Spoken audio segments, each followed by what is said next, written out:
Pilots and space enthusiasts watched with rapt attention as the world's most powerful rocket thundered into space this week. And with the SpaceX Falcon Heavy launch, sending humans to Mars might just become a reality. The Falcon lifted off from the same launch pad that sent men to the moon. And if Elon Musk achieves his dreams, this rocket will send space tourists around the moon, then build a habitat on the moon, and ultimately ferry humans to Mars. The Falcon Heavy isn't the biggest rocket ever. That honor falls to the Saturn V. The Falcon Heavy can boost about 19 tons into space. That's 1/3 of what the Saturn could do. But get this, the Saturn cost over $1 billion per launch and no reusable parts. A Falcon Heavy launch costs about $90 million, and most of the rocket can be used again. So joining us now is a man who's been reporting on space and science for more than 30 years. Miles O'Brien is a science correspondent for PBS NewsHour and also a producer for Nova. So welcome, Miles. So, hey, big rocket, big deal, huh? You know, Tom, it caught me by surprise. I didn't go to Florida. I was busy with some other assignments. I really feel like I missed out on something.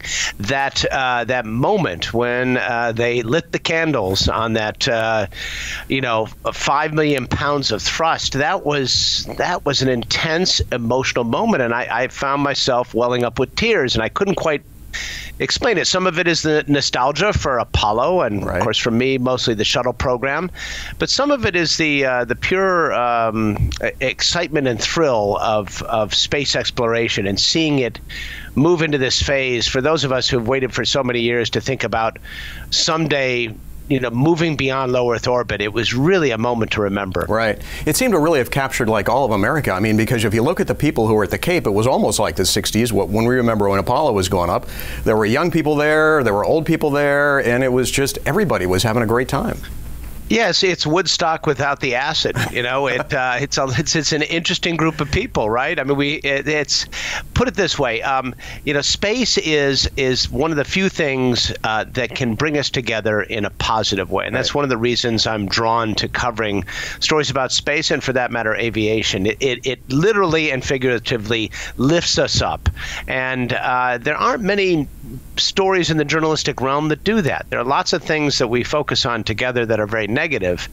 Space exploration gives us a chance to gather together at the communal hearth, as it were, and celebrate our accomplishments as human beings, and that's a rare moment when you think about it. Right. So this Falcon Heavy is 27 engines propelling this thing. So from a SpaceX standpoint, what's next? Where do they go from here?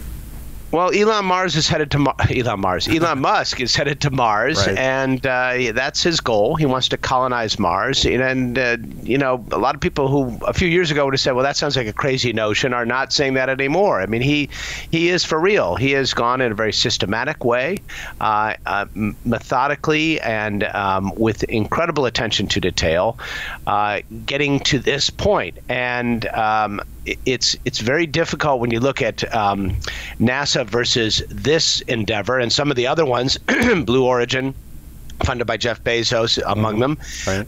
It's very difficult to look at those private enterprises and not say, wait a minute, these guys got the inside shot to get to Mars before NASA, because NASA has a much more expensive vehicle that's going to fly many fewer times, that's kind of bound up in all the government bureaucratic red tape that is a part of a federal agency, which makes them pretty slow to respond. And they also, frankly, they don't have support from Congress or for that matter, at the White House. So I think private enterprise is going to get us to Mars. Right.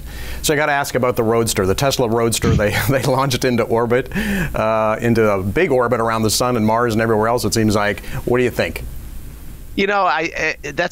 In advance, I thought that sounded kind of cheesy and stupid, and yet every time I look at the feed, I smile because I see that dummy with his arm out, and the "Don't Panic," which is reference to Hitchhiker's Guide, and Bowie playing, and this thing is going to orbit in a hugely elliptical orbit around the sun for about 1 billion years, which I believe is beyond the time of the registration. So it might get pulled over at some point, and but it is certainly the fastest car ever. And it is fun to see somebody having some fun in space. It's pretty serious business, a lot of safety risks and all that sort of thing, and to just have some fun with it was great to watch.